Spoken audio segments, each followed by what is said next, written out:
John Luskey of Lusk Archery Adventures. Series testing, successful hunting. Today I've got a brand new broadhead that I'm going to be testing, just hitting the market, and it's a new one by Sevr. Okay, if you've been watching my channel, you know I've been a big fan of Sevrs. They're just extremely durable, most durable mechanical head that I've ever tested, and I'm open to others being even more durable in the future, but I really love Sevr. I've taken a lot of animals with Sevr, but now they've come out with this new one that's a hybrid, a 1.5 hybrid. It's got an extra little cross blade to it. So really excited to test it and see how it's going to perform. So I'm going to be using my protocol for 2024. And for a detailed description about that, please watch the video that I posted earlier this year, just called 2024 Broadhead Test Process, because it'll walk you through all the tests I do and why I do them and so forth. And I'm going to be using my Elite compound bow for most of the shooting. I'm loving that bow, the Era. And then for the accuracy testing, I'm using this Killer Instinct SWAT X1 crossbow for its accuracy, and I really like that crossbow as well. And for all the arrows, I'm using a Bishop arrows, two different arrows for the compound bow, and then their bolt as well. So let's zoom on in here and go through some of the design features and specifications, and then we're going to put this Sevr hybrid to the test. So here's a good look at the 1.5 hybrid, and like every Sevr, really tight specifications. It spins extremely well. Same materials. You've got a titanium ferrule, and then you've got stainless steel blades. But let's start at the tip and go through some of the modifications and upgrades that have been made in this new hybrid. First of all, you see the tip here is a bit different. It's got 6 edges to it as opposed to 4 in the previous models, and then it has this extra groove here that probably is just more for aesthetics than anything else, and it does look really cool. And apparently, from what I hear, this chisel tip is just as good at busting bone and staying durable, but we're going to have to put that to the test. Then you go down a little bit more, and you see the bleeder blade here, and the bleeder has a cutting diameter of 0.7 inches, and the blade itself is 0.039 inches, as opposed to the main blade is 0.032 inches. So they beefed it up just a little bit and added this 0.7 of an inch. So the total cut on this 1.5 is now 2.2 inches, the 1.5 inches in diameter, and then the extra 0.7 of an inch there. So that really is a game changer. It adds quite a bit of cut in the same overall package. And by my measurements, it's slightly shorter than the 1.5, but just a little bit. They're basically the same.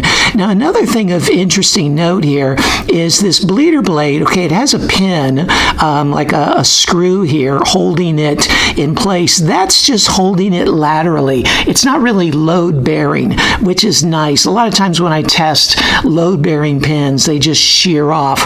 But this is the load of this blade on impact is being supported by the ferrule itself. It's resting on this ferrule, so that's where the impact is going to be absorbed, not just by that pin.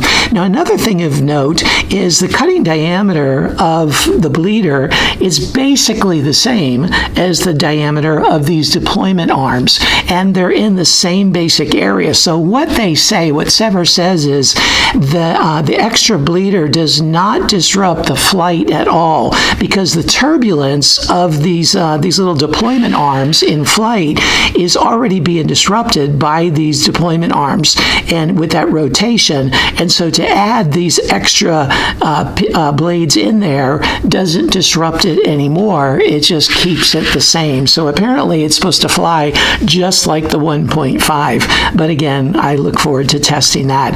Now you see also that it has a little bit narrower tip here. It little bit narrower end to the ferrule than the 1.5, but in the 125 grain, it gets a little bit fatter as it goes down. The ferrule gets just a little bit fatter there. Same O-ring holding the blades in place. Another thing internally is there's not supposed to be any rattle to any of these.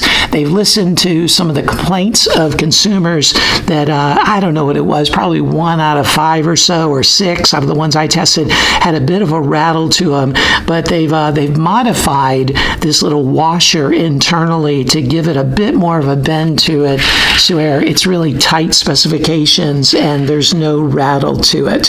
So the way these heads work, in case you're not familiar with them, is this O-ring holds the main blades in place, and as these deployment arms penetrate against a medium, they force this O-ring out like this. Now let me show it to you in the open position. So here it is in the open position, and that's where you get the cutting diameter of 1.5 inches. Now, one thing that's pretty unique to the Sevr is that it locks open. Unlike every other Gator style head, or most of them that I know of, there has to be a pressure on these deployment arms to keep the blade at its full cutting diameter. That's not the case with the Sevr. They lock open, and then as they lock open, they have a pivot to them. And what that allows them to do is pivot around a hard medium. They hit a bone like this rather than veering off course that often happens, or in stopping the penetration. This little blade just pivots back like that, allowing this one to extend farther out. So it's not like you definitely don't get the full cut at that time, but you don't just get half either. This extends out a bit further than it would have been. It comes all the way out like that. So it pivots around, and then as pressure is put on it, after that it immediately kind of peels back or goes back into place, pivots back into place. So I really like that design. I understand sometimes if you shoot at an angle, you may pivot on impact and you get a little bit smaller hole. That's happened to me about, I don't know, 1 out of 20 times or something like that on animals. But I have noticed internally in animals that this pivoting takes place really quickly, that when it pivots around a rib or something, man, it pivots right back to its full cutting diameter. I really like that. Now, I'll also note that due to the internal, that washer making things a little bit tighter and tighter specs, is a little bit more difficult to open than I've seen with the previous models. So I look and a little bit tighter in the pivoting there. I mean, not much, but I look forward to testing that opening to see how it performs. They say it opens really effectively to its full cutting diameter on impact, so I'll test that out. But that's how it works. And then one other feature that a lot of people don't understand is that this lock in the back here, if you can see that, yeah, you see these two, it's hard with the shadow, you see these two blades kind of intersect right there. The two back ends of the blades intersect right there, and there's a little wedge that they create. You can see it. What that does is when if there's a medium that hits both blades at the same time and puts pressure on them, they're a lot less likely to break, because what this does is it absorbs a lot of the shock and causes one of the blades to slide over the other, one of the back ends to slide over the other. It's really hard to do it. It takes a really hard, even force to do it, but they slide over each other, and then they still stay locked like that, and sometimes it's hard to kind of pull them apart. Like when I shoot it through the MDF or steel plate, I often have that issue, but it's a really creative way to absorb extra impact and keep the blades from breaking or bending terrible on impact. Now, for resharpening of the main blade, the Stay Sharp Guide replaceable blade kit does a really good job on that. As for these bleeders, you can replace those bleeders, or you can just use a small file or put it against the edge of like a Stay Sharp Guide diamond plate and this double bevel. Just make sure you find the bevel there and sharpen accordingly. So there it is, this new Sevr 1.5 hybrid. Really look forward to putting it to the test and seeing how it performs.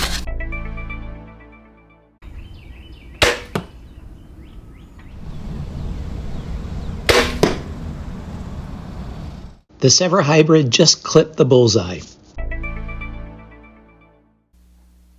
It only took 143 grams of force to cut through the wire, which is a 10 on a 10-point scale, plus a 0.57 point bonus for being under the threshold of 200. It penetrated 9 inches, which is really pretty surprising. I mean, I think the 1.5 penetrated like 6.5 inches. The only thing I can think of is that bleeder blade being in the front opened up a wound channel that caused less friction from the gel on the arrow shaft, allowing it to penetrate better. And here you can see the entrance hole. It reached its full open position of 1.5 inches, and the blade stayed deployed the entire time. It took an additional 15 grams of force to cut through the wire, which is a 9.7 on a 10-point scale. It penetrated through 45 layers, which is a bit less than the 1.5 did. I believe that was like 56 or 57 layers, and that's understandable with that extra cut right in the front. It's in perfect shape after the 3 shots through the MDF.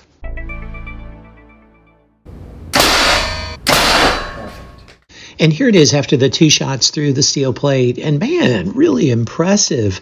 The bleeders are actually in perfect shape, and the main blades are in near perfect shape. There's a little bit of a nick on each of the blades, but not that part where the rubber band goes, the silicone ring that holds the blades closed, but there's a couple other tiny little nicks there, and the tip looks a little bit less sharp. And then you can see the holes. It opened up nice holes. It's not the full 1.5 inches of cutting diameter, but it's close to it.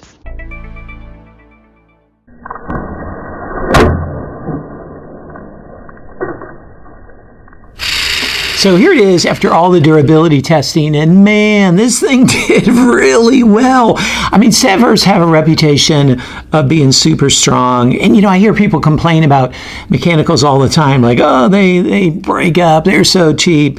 Man, not the Sevr, okay? But this one, I expected the blades, these bleeders, I expected them to peel off in the steel plate. But man, they impacted, I mean, they stuck really deeply. Even the bleeders went into the concrete. And look at this thing. I mean, a tiny bit of edge chatter maybe on these blades, like maybe right there, a little bit from the steel plate. But otherwise, incredible condition. And if there's any wobble, it's just from that concrete that's all fused to it. Really impressive durability. So what'd you think? Man, this is a winner of a Broadhead right here, okay? I didn't know how it was going to fly, how durable it was going to be, but man, it just excelled in all the testing.